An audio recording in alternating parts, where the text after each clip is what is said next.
भाजपा प्रदेश कार्यालय के बाहर जश्न का माहौल है। भाजपा प्रदेश कार्यालय के बाहर समर्थकों ने जमकर जश्न मनाया है। सीधी तस्वीरें हम आपको दिखाने का प्रयास करते हैं। लगातार हमारे संवाददाता दुर्गेशन भटनागर भाजपा प्रदेश कार्यालय से लाइव हमारे साथ जुड़े हैं। दुर्गेश, जश्न की तस्वीरें वहां से आपने दिखाई है, क्या कुछ माहौल वहां पर आप देख पा रहे हैं? किस प्रकार का उत्साह लोगों में है? वहां मौजूद लोगों से बातचीत करने का प्रयास करें, क्या कुछ कहना है उन लोगों का?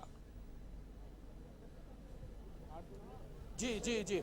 देखिए आशीष, माहौल तो आपने तस्वीरों के माध्यम से देख ही लिया है कि लोगों में कितना उत्साह है, और इस फैसले के बाद जो बीजेपी से जुड़े हुए लोग हैं उनका क्या कुछ कहना है। एक बार हम बात करते हैं, दीपेश शर्मा जी हमारे साथ हैं, उनसे बात करते हैं कि इस सारे परिप्रेक्ष्य में वो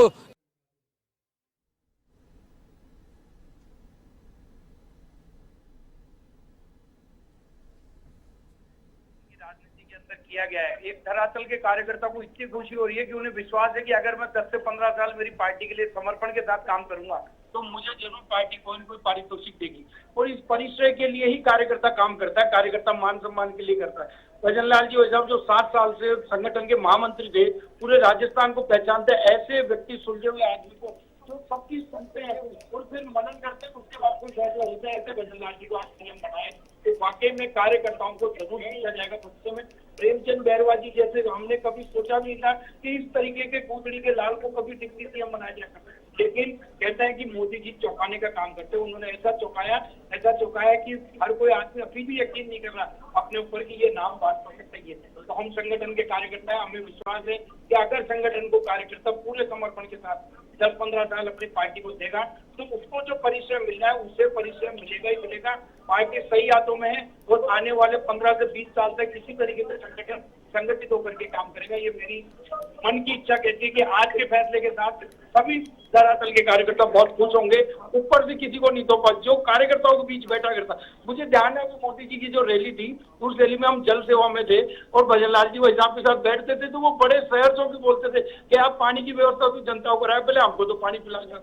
तो ऐसे सहज और सुलझे हुए कार्यकर्ता को जब आज मुख्यमंत्री बना दिया तो हमें बड़ी खुशी की बात है।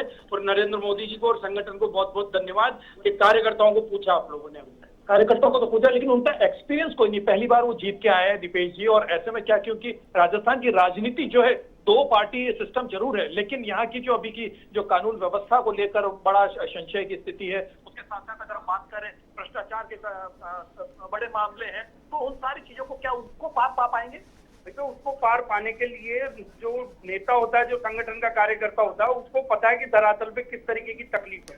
वो जब वहाँ सीट पे बैठेंगे तो अपने अधिकारियों को उस चीज के लिए ताकीद करेंगे कि मेरी कॉलोनी के अंदर कैसे पुलिस वाले कार्यकर्ताओं को प्रताड़ित करते हैं, वो प्रताड़ना नहीं मिले, कैसे महिलाओं को और इनको बच्चियों को किस तरीके की प्रताड़ना मिल रही है वो नहीं मिले। तो उन्होंने देखा है सब चीजें, इसलिए वो जरूर अपने जो अधिकारी उनसे काम कराना जानते हैं। 7 साल संगठन के महामंत्री रह करके उन्होंने कार्यकर्ताओं से जिस तरीके से काम करवाया, एक एक जिले में संगठन को तैयार किया, एक एक तहसील में ब्लॉक हमारे मंडल अध्यक्षों तक को उन्होंने काम करवाया, और वो कार्य करने की क्षमता ही है जो इनको वहां तक ले गई। और फिर देखो, सीधी सी बात है, जब आप सीट पे बैठते हो आपकी ताकत होती है, उस ताकत का इस्तेमाल करना आना चाहिए। वो ताकत पॉजिटिव वे में इस्तेमाल होगी तो वाकई में राजस्थान को हिंदुस्तान का सबसे सर्वश्रेष्ठ प्रदेश बना देगी। और वही अगर नकारात्मक वे में चले गई तो गड़बड़ हो जाएगा, जो पिछले 5 साल से गड़बड़ चल रही थी।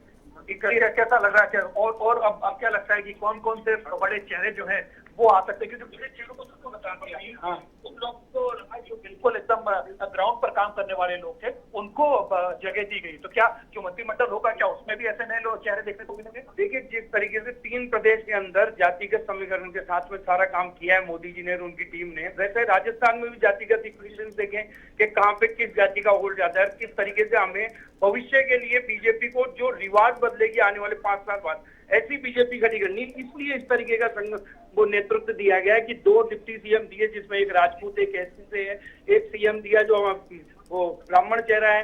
क्योंकि ब्राह्मण चेहरा जो सीपी जोशी जी अध्यक्ष थे, उनके पीछे लामबंद होकर मोदी जी के चेहरे के ऊपर ये वोट कास्ट हुआ।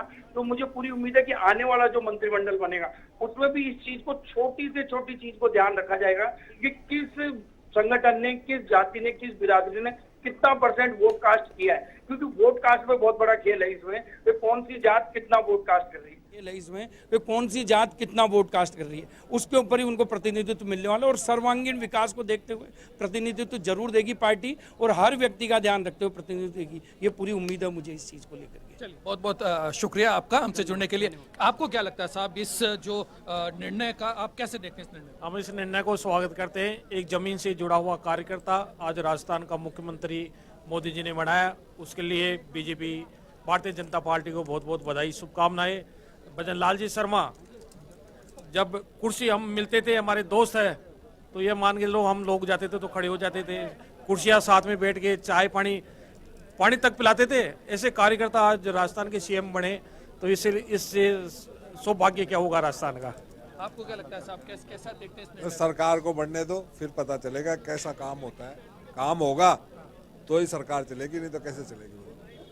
आपको लगता है कि एक कार्यकर्ता को इतना बड़ा डर्रे पे चल रही थी, तो मिलेगा सब। अब तो नया मुख्यमंत्री बनाया, वो नया काम दिखाएंगे अपने हिसाब से, बढ़िया काम होंगे, सबके सामने आएगा काम।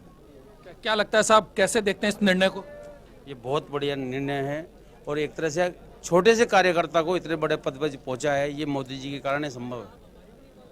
क्या लगता है, आप लोगों में कैसा संचार हो रहा है? हमें भाई साहब बहुत खुशी हो रही है, मन से बहुत खुशी हो रही है साहब।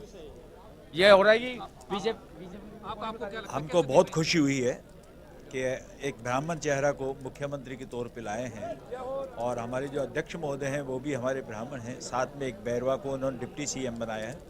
इन सब समीकरणों को देखते हुए हमको बहुत अच्छा महसूस हुआ है, और आगे आकर के बहुत तरक्की होगी, देश के लिए बहुत काम होगा, राजस्थान के लिए बहुत बढ़िया काम जो है।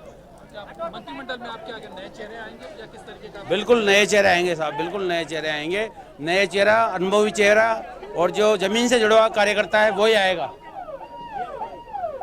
आगे तो देखिए, अभी लोगों में एक अच्छा मैसेज जो है इस निर्णय के बाद है। दिया कुमारी जो है वो राजभवन से लौटकर आ गई हैं और पार्टी कार्यालय में हैं, और अब जो है जो वहां पर गए हुए थे, अब आशीष आपको बता दें कि लोग बाग जो है वो पहुंचने लगे हैं राजभवन के बाद। अब इनका जो है काफिला जो है वो बीजेपी कार्यालय में पहुंचा है। अब आगे की जो कवायद है वो अब मंत्रिमंडल विस्तार को लेके होगी। अब फिर यहां पर भी अब जो देखें मंत्रिमंडल का जो विस्तार होगा उसके अंदर भी कास्ट इक्वेशन, सोशल इंजीनियरिंग की जाएगी, ऐसा माना जा रहा है।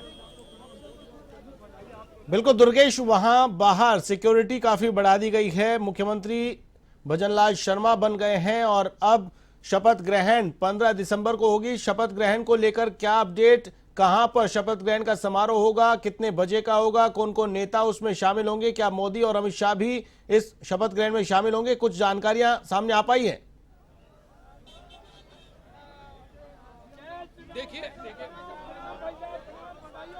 देखिए कितना किस तरीके का संगठन के लोगों के लिए उन्होंने अपनी गाड़ी तक रोक दी है।